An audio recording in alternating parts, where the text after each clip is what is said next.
Worship with the Universalist Unitarian Church of Peoria. My name is the Reverend Jennifer Innis. It is my great joy to be the minister with this congregation of all ages, of all seasons of life. Can I just add a little note of congratulations for those who have gotten here after the last 4 days of Illinois weather conditions? We had the lunar eclipse, we've had wind, we've had sunny days, and we've had all kinds of things, and now we have snow. Yay. Welcome to spring. This is a beloved community striving to live into its mission of embracing freedom, loving wholeheartedly, growing in mind, body, and spirit, and adding to the wholeness and the healing of the world.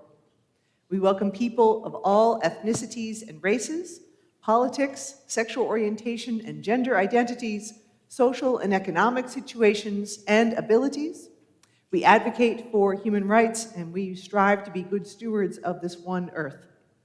And so in living our mission, we recognize the network of relationships of which we are a part. This is the ancestral home of the Peoria people. They and other nations were here long before the first European settlers came down the Illinois River. And so we honor the Peoria people for who they were and for who they are today. I want to thank folks for joining us in person and online. We recognize how precious it is to get together, to gather, to be expanding our circles of care and kindness. So if you are new to us today, please help us get to know you. We have plenty of name tags. We welcome all the questions. In Unitarian Universalism, we probably have as many, more than double the questions as we have people in the room, so by all means, bring on the questions.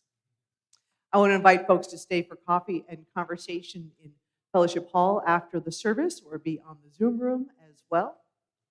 And let me invite you to check your respective devices at this moment and put them in worship mode, whether silent or vibrate. We have a lovely, helpful graphic to enable that possibility. And we have a wonderful tech ministry. If you just need some help, that's okay too. I have a few notes for today. On this particular Sunday, I've asked the congregation to do a little celebrating with me. Wednesday, March 19th is the 25th anniversary of my ordination into Unitarian Universalist ministry.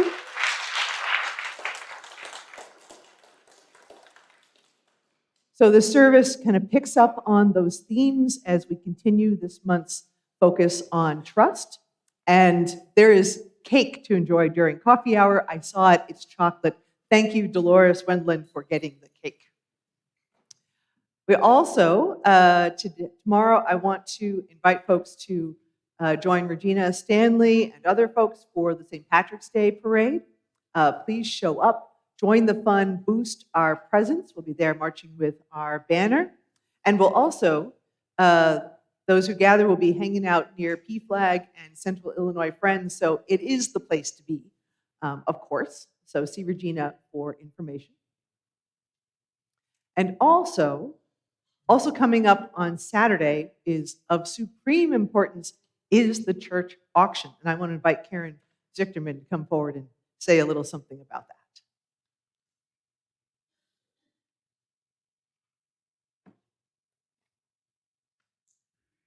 Good morning. This is the last auction announcement before next Saturday. We are in the final countdown now. Please join us next Saturday, March 22nd, here in the Fellowship Hall for one of our church's major fundraising events. We'll begin at 5:30 with some time for socializing and checking out all the silent auction offerings that'll be all around the room.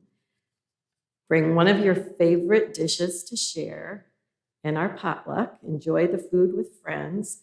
And then at 7, the fun begins with the live auction with Steve Fairbanks as an always lively and entertaining auctioneer. Wave your paddles in the air, buy some fun and interesting experiences and services. Be generous. All the proceeds go towards the support of our beloved church. And I was just told that our online auction will be live by noon this afternoon. I think we used the QR code that's in the insert in today's order of service. So please join us. It's going to be fun, and we're hoping to raise so much money. Thank you. Karen, I have a question. Is it still able to put items in, or have you stopped that at this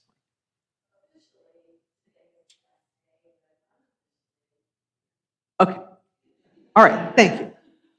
If somebody comes up with some brilliant money-making thing, can they come see you? Okay, great. Thank you.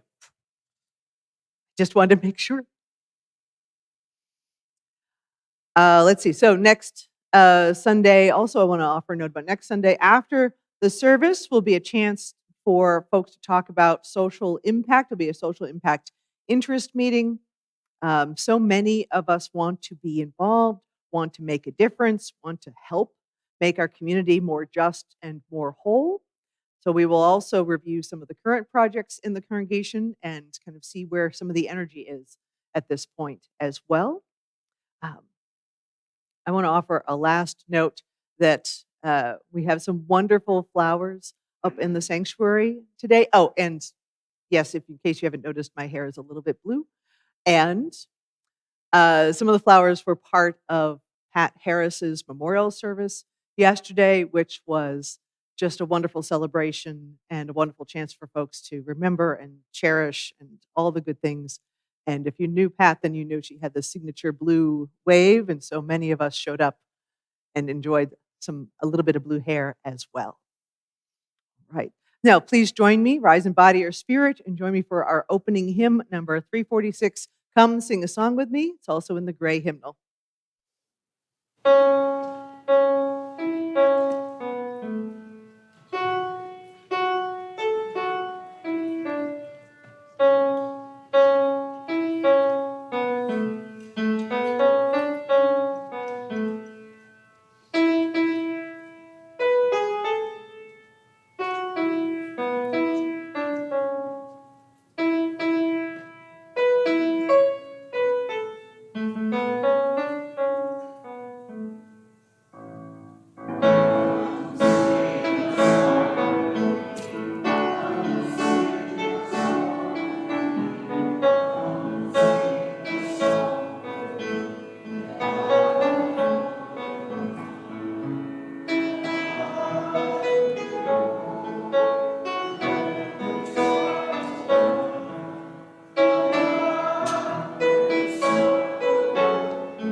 I invite Mike Jongarius forward for offering our opening words.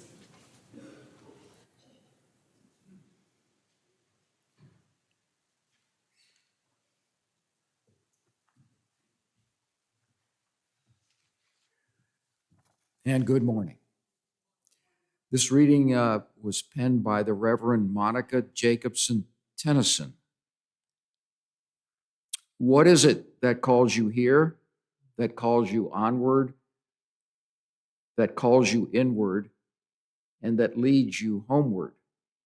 What is it that gives you the power to make that change, to ask that question, to take that journey? What is it that says you have done well, that asks you to learn more, that brings you to stillness, that holds you up in hard times? It is a relationship, the beating heart of our faith. It begins when we share this hour, our truths, this air, and our hearts. Come, let us worship together. Thank you. And let me invite Bill and Isaac Ordaz for our chalice lighting.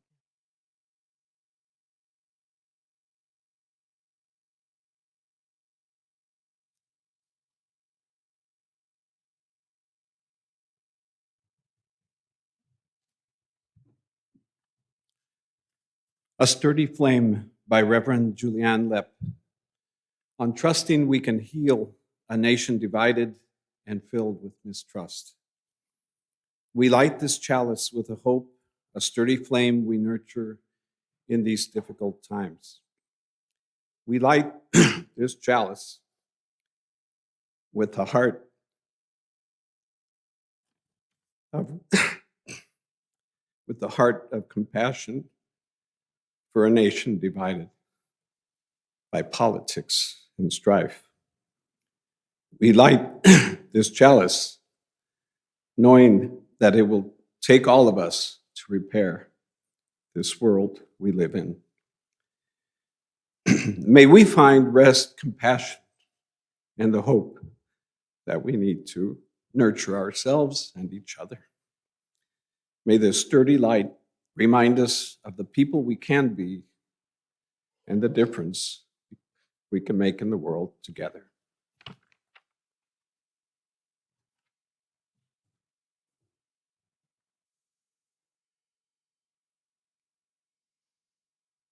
Let us take this time together to be open to forgiveness and to be forgiven. Let us be open to diversity and be accepted. Let us be open to expression and be understood. Let us be open to compassion and be loved. Let us be open to awareness and be known. Let us be open to sharing, to exchange, to possibility, to awakening, and be hopeful. Let us be open to gratitude and be blessed. This is our time for coming forward during our music for meditation and lighting candles for a small expression of what is in your mind and on your heart. Let us enter into our music for meditation.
Here we have come now into the sacred space, quieter now with our readiness, hushed voices, hoping, trusting for so many things, for connection, for communion, for inspiration, for information, for healing and for wholeness, for words, for music, for celebration and consolation.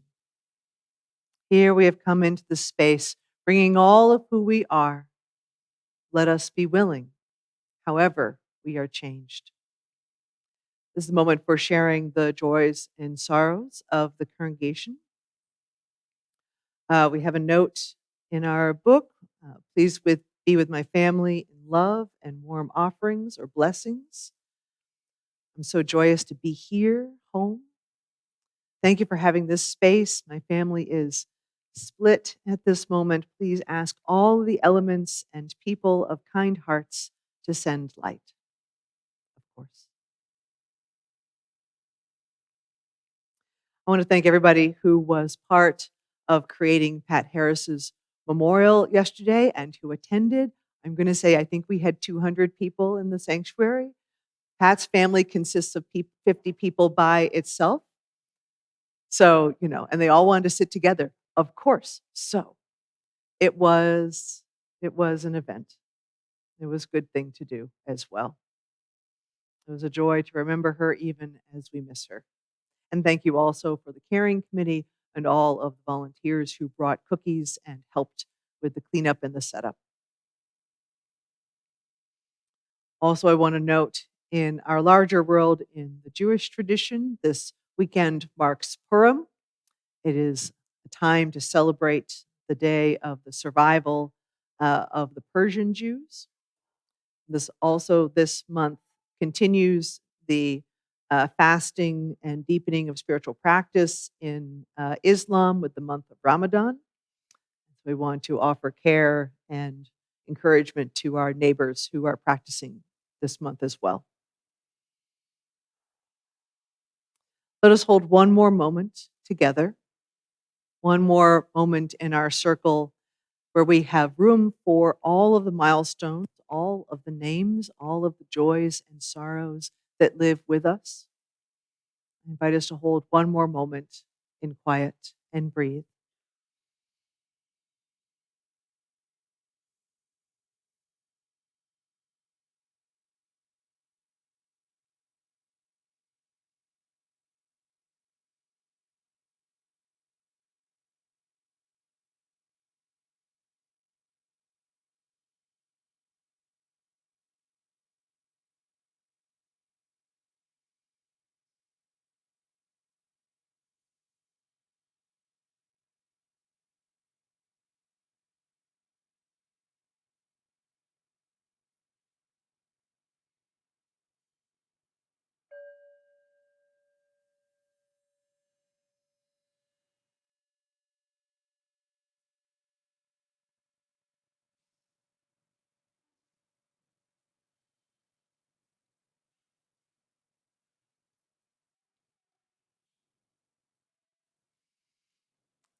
Shalom, salam, amen, and blessed be. Now we get to hear the story from Jesse.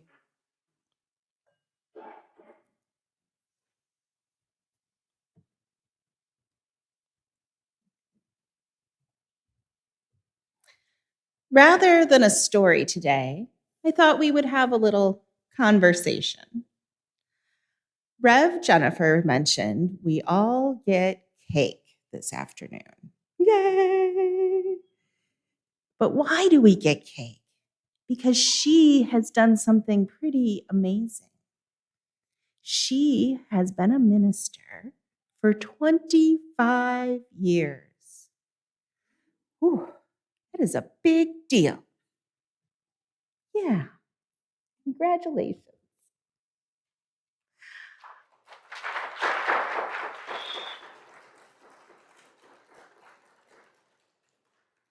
How long is 25 years?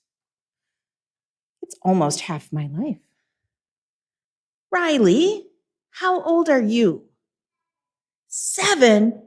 It's more than 3 Riley's lives. Parker, how old are you? Parker's 6.5.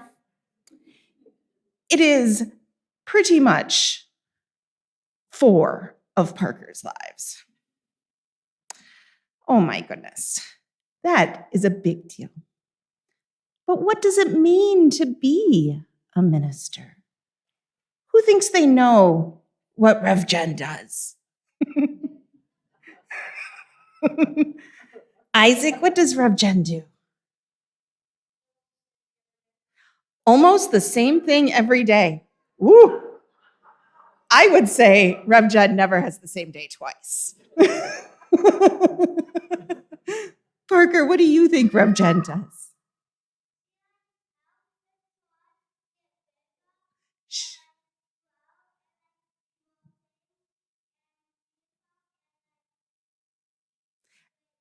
Yeah, she helps the church grow and get bigger and helps us do more things and be beautiful. Parker, that was a beautiful answer. I think she does all of those things. Who else has ideas about one part of what a minister does? You can be over the age of 12 to answer. Rev Jen listens. Rev Jen listens to us, her congregation. She listens to us individually when our hearts are sad or when our hearts are bursting with joy. She is here to hold us in all of those times. A minister's job is pretty varied. And I want to say thank you for spending the last many years caring for us and for many other congregations.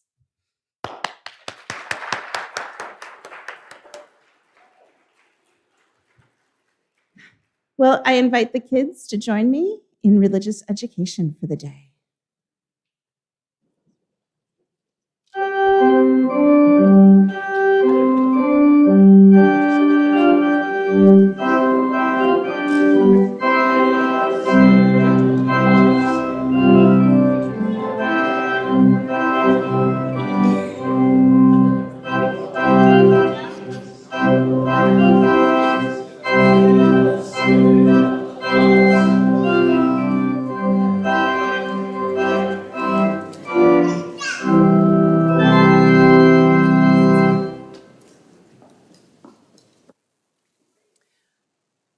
So the offering we take on each Sunday, I love the same thing every day. It is not the same thing every Sunday. The act of giving is meant to be a little bit different in each moment, and that's partially why we have the practice of doing so during this time set aside as a notable time to gather and to offer reflection on what we value most and how we bring that into the world. Our affirmation is an affirmation. It is a yes. When we give, we say yes to something we value. And so we breathe life into this place through all the ways we gather, all the ways we contribute. And it's the members and friends who really make this possible. And part of what we also do with all that possibility is we give a little bit back into the world, into our community through our Share the Plate practice. We save half of the undesignated plate each week. And in the course of a month, we collect that and give that to a local agency that is doing really good work here. So this month for March, we are contributing to the East Bluff Community Center Food Pantry. They do great things on most Saturday mornings of the month, providing food, providing a good meal. Folks can come and pick out what they want to take home with them for food.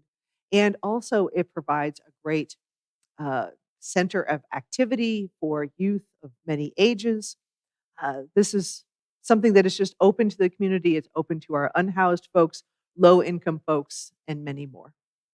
So for our Share the Plate this month, we are supporting East Bluff Community Center. We offer half of the undesignated plate. Please look at the envelopes in your pew and designate where your donation would go to. Also look at the QR code in the order of service. And thank you for all of the gifts and for all of the ways that we contribute to make our mission possible. And now I invite the ushers to please come forward.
I so appreciate Jesse talking about what goes into ministry on a regular basis, or one of the kinds of things, because it's one of the positions, one of the roles that's it's the least visible. All that listening isn't visible, you know what I'm saying? It's one of the least visible pieces, but I wanted to talk about one of the elements of ministry that's also less known, and that being the act of ordination. So the act of ordination is when a person is essentially converted from a regular member to a minister. It's not a magic wand, but it kind of feels a little sparkly.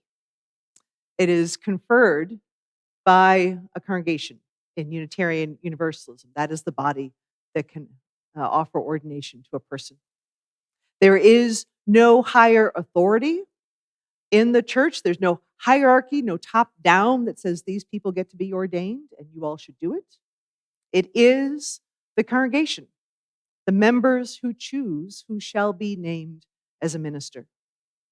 And the act of ordination is responsive, usually in the service, typically with the board president leading and the congregation responding and the minister saying, yes, followed by a formal, I commit myself, and so on. It is this sacred moment of promise that kind of is, whew, wow. Now, some of us, in the course of an act of ordination, also seek to have kind of an additional physical act, known, one of those pieces being the laying on of hands. The ordinand, as we're called, might move forward, maybe standing, maybe kneeling or sitting, while those close to them gather and touch a shoulder, touch their head, and then colleagues come forward, and then the rest of the congregation come forward to form this living web all through the room. The leader asks this network to send love and energy and hope forward down the line and to bless this person for who they are and for the ministry they will discover. So this Wednesday, March 19th, will be the 25th anniversary of my ordination into ministry. I was ordained by the congregation in which I grew up, the Unitarian Universalist Church of Worcester, Massachusetts. My first memory of church is in that building. It was a part of how I felt seen as myself and how I saw the congregation as this interconnected, interrelated community. I was there in that congregation for Sunday school, for comprehensive sex education, for the coming of age when I was a teenager, um, for learning how hard linoleum floors are. When I took a bit of a fall, that was an adventure. But then also how hard those floors are when you sleep on them as a teenager for youth overnights. You know, I learned about church money and coffee hour and managing a religious education program. And then when I had completed my degree, when I had gone and felt ready and had been credentialed, they said yes when I asked to be ordained into ministry. And in the act of ordination, I said the powerful words. I chose also the laying on of hands as part of the church's universalist tradition. And in that laying on of hands, there was a moment when I felt the weight of all that was and the measure of all that would come. My friends had to help me up from the kneeling in front of the chancel of the congregation where I had grown up and steady me for a moment before I could walk again. I had worked with 8 congregations in various ways before that moment, and they were represented in that time. I had also in that moment parts of my life, my family for sure. I had my pediatric dentist was there. I know, right? Pediatric dentist. He was there. My 5th grade teacher who lived down the street from me when I was growing up, she was there. The French Catholic couple who ran the local vegetable farm where I worked for many summers, they were there. It was truly receiving the blessing from so many parts of my life.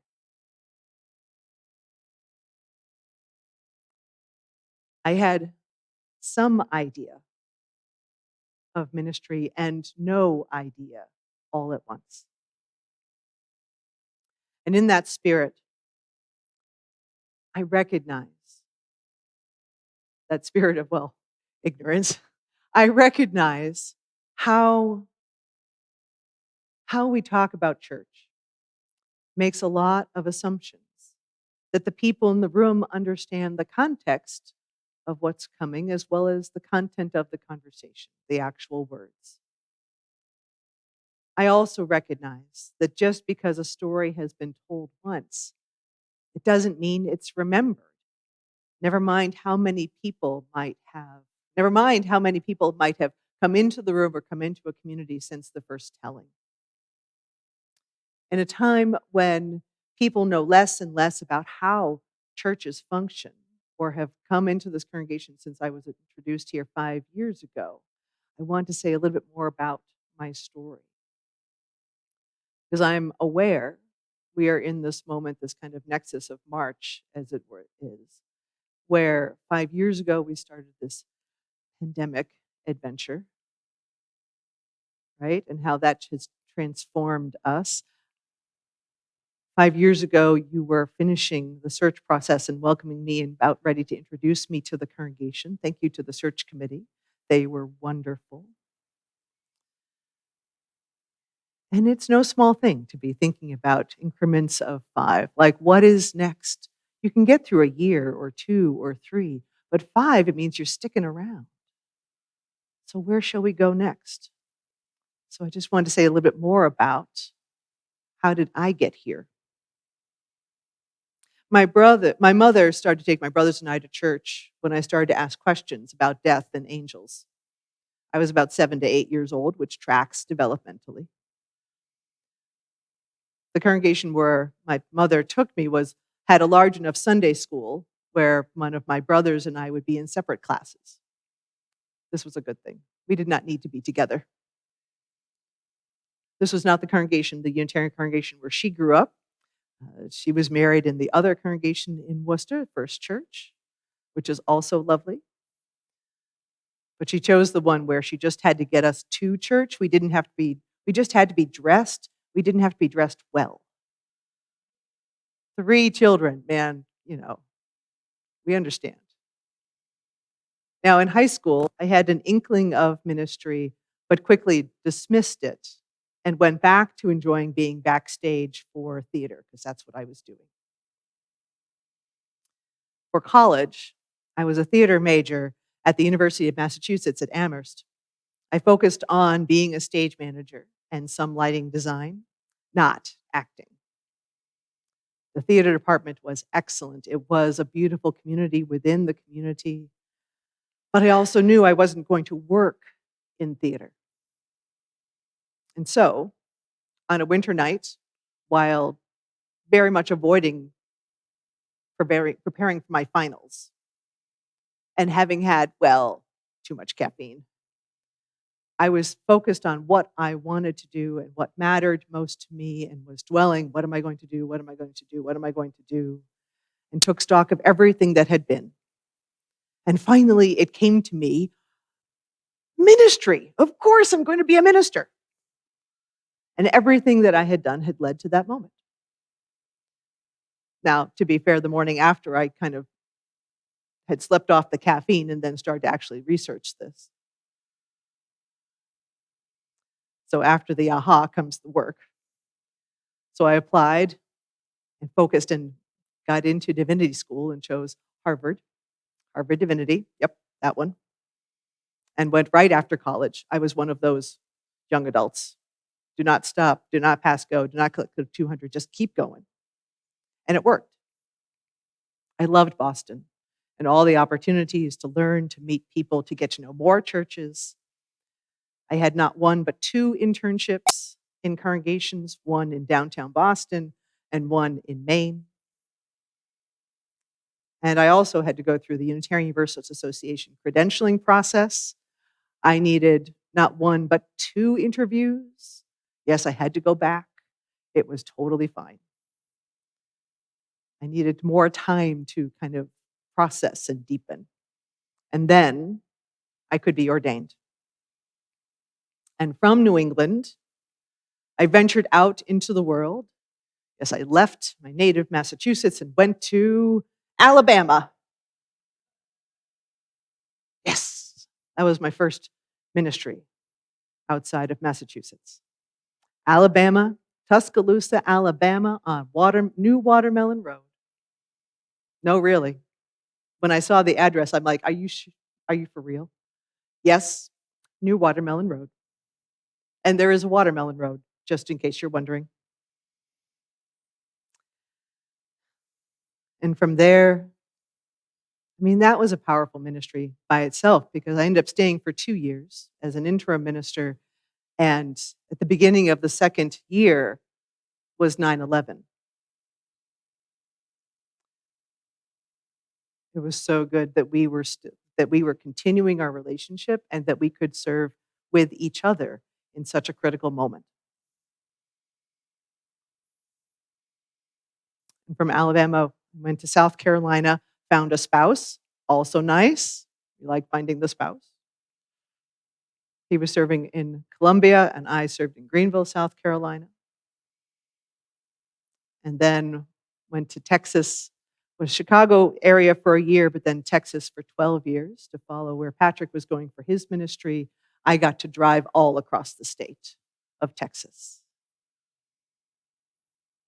And then 2 more years outside of Chicago, and then being called here. So as I said, this month marks 5 years since the COVID-19 lockdowns. I am so glad I interviewed in person before that happened, mere weeks before everything was shut down. I met the search committee and entered this space. And at that moment, I already knew, But the moment of entering here was the moment where I said, yes, we can do great things together. This is what we've all been waiting for. And 4 years ago, we were just days away from my installation with this congregation on March 21st. The installation being the formal commitment between a minister and a church. What an enormous effort to try to accomplish this in the pandemic, and what imagination and what attention to detail, and it worked. We had massive screens and only a few people in the sanctuary and all kinds of cameras and people on Zoom. Oh, the problem solving, and it worked. 25 years ago, I had no idea what I would meet as I rose from the floor of the church after being charged and blessed by members and friends and colleagues and family. I'm so grateful to be here every year, more so. And I'm so grateful to be doing this ministry. I will say more in my second reflection about what the ministry together will be doing. But for right now, I invite us to sing. Please rise in body or spirit for singing number 118, This Little Light of Mine.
So in a conversation about the congregation, I had the best question that I've had in a long time the other day, which was, what is the purpose of coffee hour? What is the purpose of coffee hour? I don't think I've ever had to answer that question. I love being asked to think about it. All right, so this is where I need you all to help me. What is your answer? What is the purpose of coffee hour? Caffeine. I know, me too. Woo. Fellowship. Yes, George. Getting to know fellow members. Yeah. Yes. Community building. Yes, yes. Yes. Connecting with a lot of other like-minded people. Yes. Some not so like-minded, but like-hearted. We also go for that too. Laughter. Good, good. All right. Oh, yeah. Yes. Welcoming new people. Thank you. Welcoming new people. Inclusion. All right. All right. Cookies. I know. Oh, and member gifts of cooking. Oh my gosh, we've enjoyed some really good soup recently, haven't we? Yes, Jean. Sharing who you are. Thank you. Yes. Yep. Yes, Lloyd. Because you can't just turn an off button and go home psychologically. Because you can't, ooh, you got some depth there. You can't just turn the off button and go home psychologically. Ooh, thank you, Lloyd. All right, so I will say one of the best features of this congregation is how it embraces coffee hour. Because this is at one of the core functions, one of the core needs of our humanity, one of the core functions of community is to provide a space to be together, to gather and to find one another and to find people.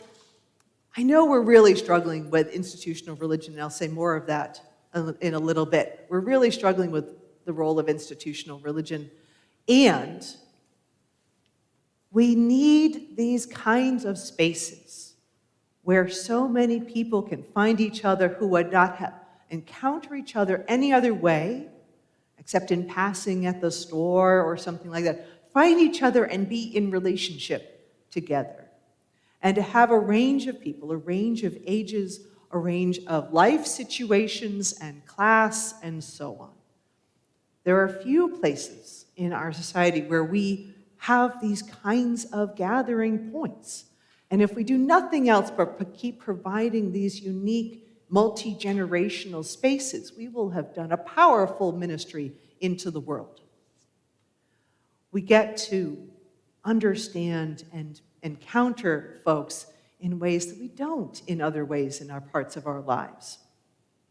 And the importance of this was kind of rediscovered during the pandemic. This was when, nobody was getting together with anybody, but we could be outside and we could have coffee outside. That was figured out too.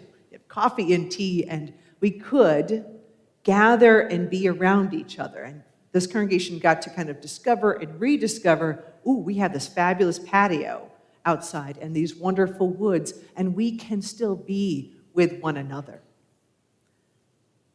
This is one of the ways this congregation is known for doing this well.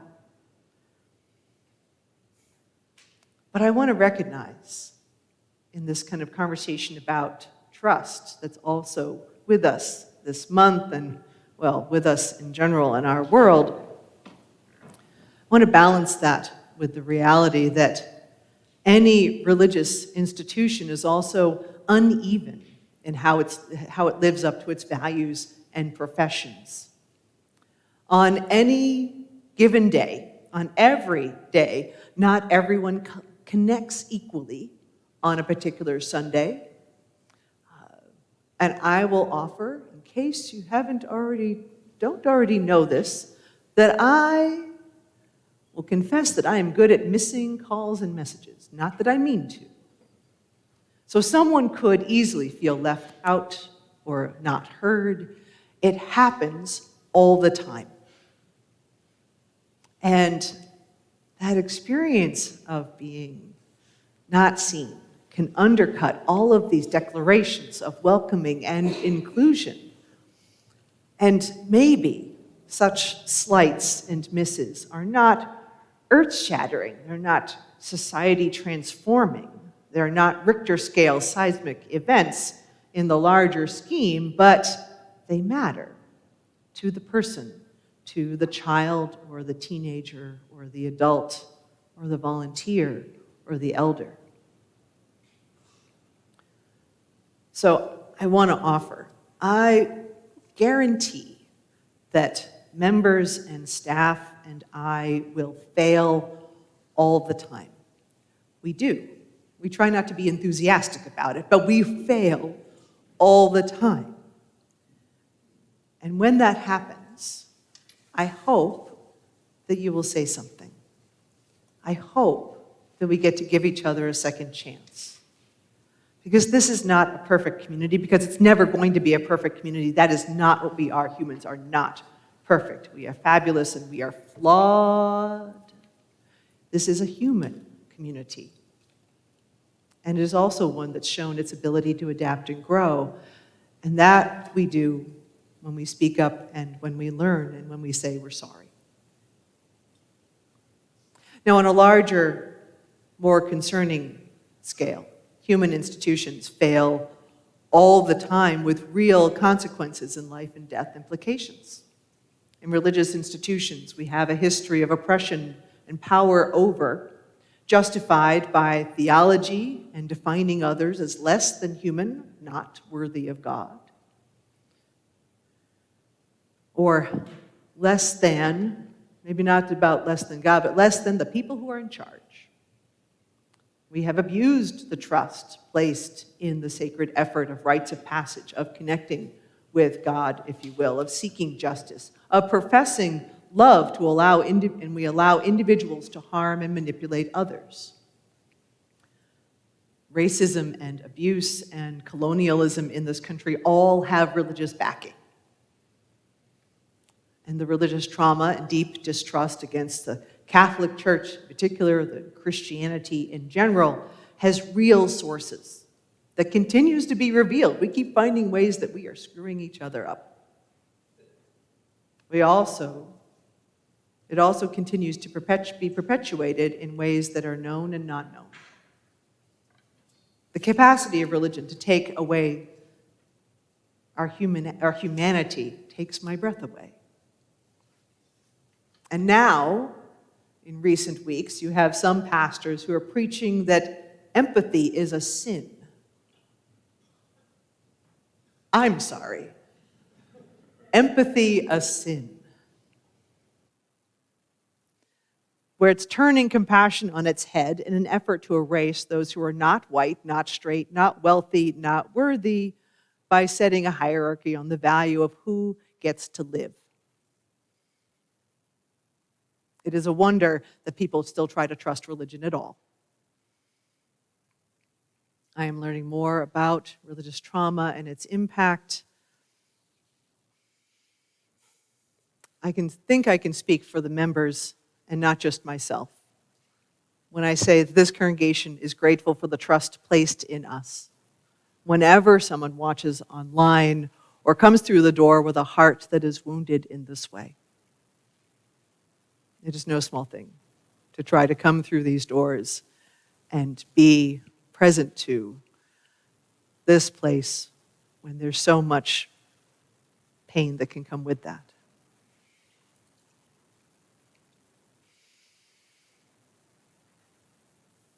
And some of that dehumanization is also very much showing up in the news of the week. I am not well informed yet, but the justification of who gets to be in power and who does not is part of the recent efforts to detain and deport people with legal standing who speak up for justice. I am deeply concerned and even a bit scared about what that means. So, the question of ministry is how to respond to the serious work of our lives. How shall we begin? Again, we have all these years, we can celebrate anniversaries, but we still have to begin again today and tomorrow and the next Sunday and more and more. So in this season, I have been working with cultivating more of a beginner's mind. As someone who's known church all my life, I have a certain sense of how things function, a certain lived experience of walking into a religious community and saying, there's the people, there's the evidence of all the work that's been here. This tends how these things flow, and so on. I have nurtured that knowledge in my children. They have been to so many congregations that they know how to find the nursery and the classrooms and are reasonably comfortable in doing so. They give me ratings. It's very exciting. And many of you have been in this congregation or other faith communities and have learned, you have absorbed in the course of being around each other.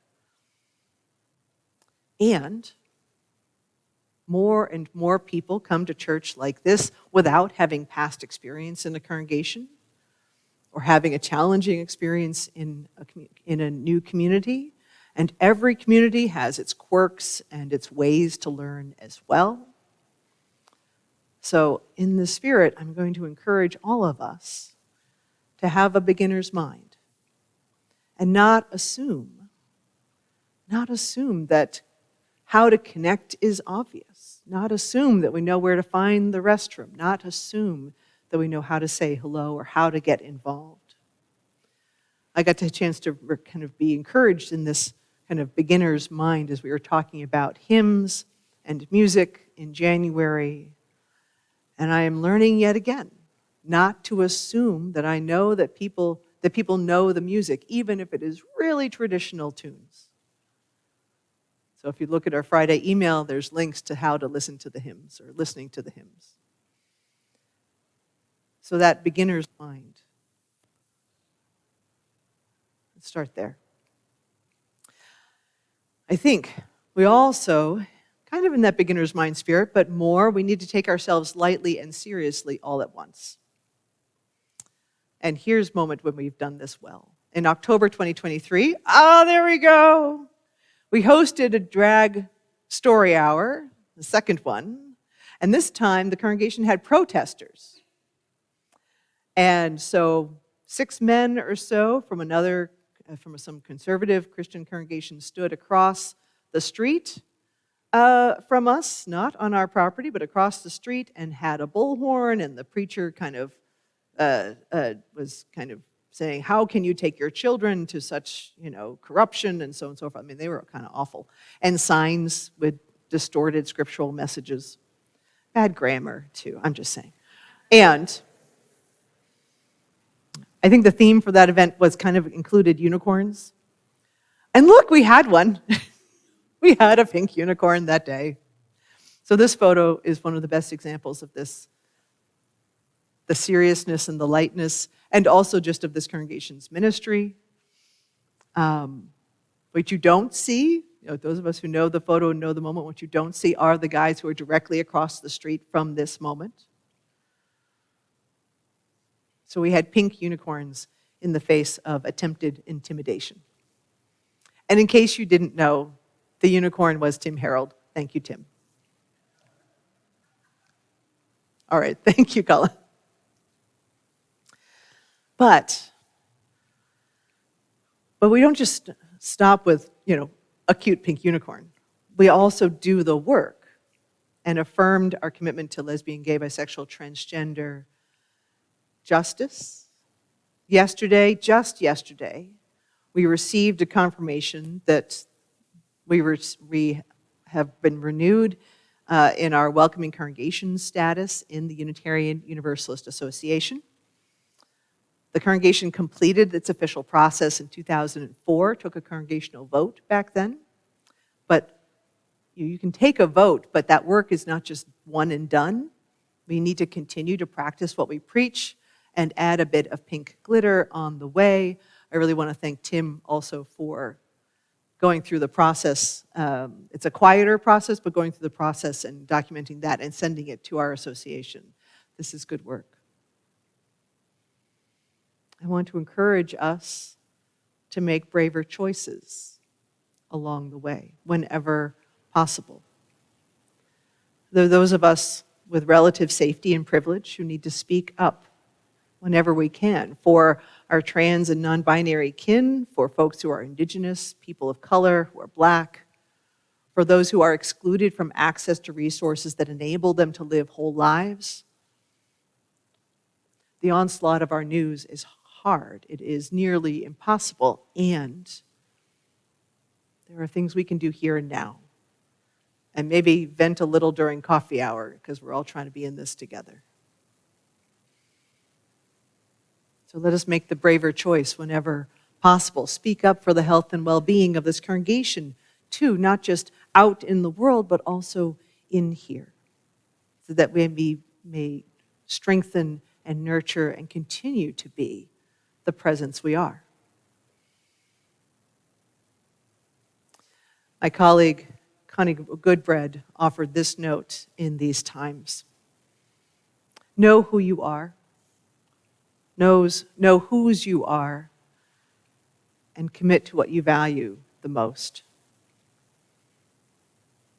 So that would be the last instruction. Know who you are, know whose you are, and commit to what you value most.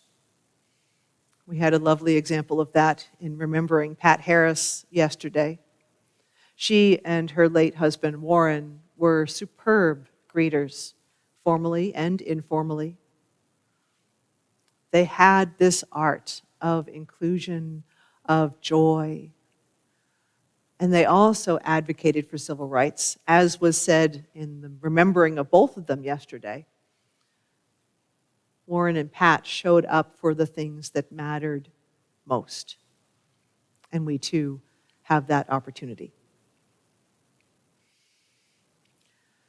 One of our late elders, the Reverend John Wolfe of Tulsa, Oklahoma, said that great congregations make great ministers.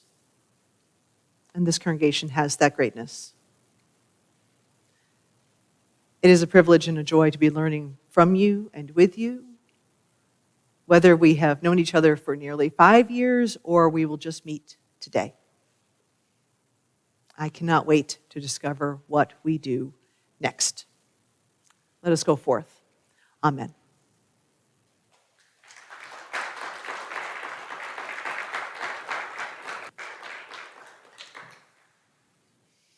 Please rise in body or spirit for our closing hymn, number 1018, and the teal hymnal, Come and Go With Me.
You can sit down for a minute. Good morning, and happy St. Patrick's Day to all of you.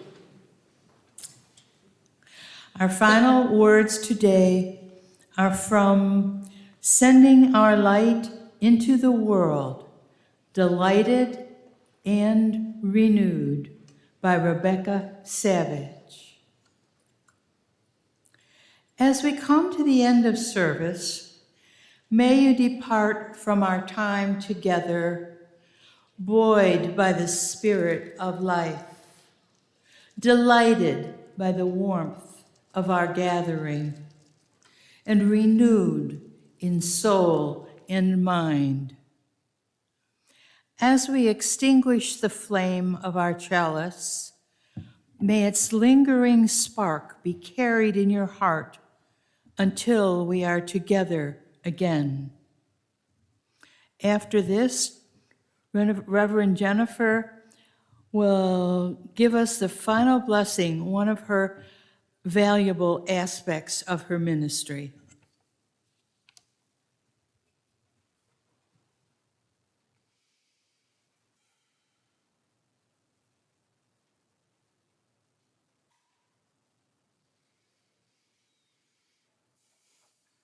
Go out now with hearts and hands and minds renewed to the world that is waiting for you.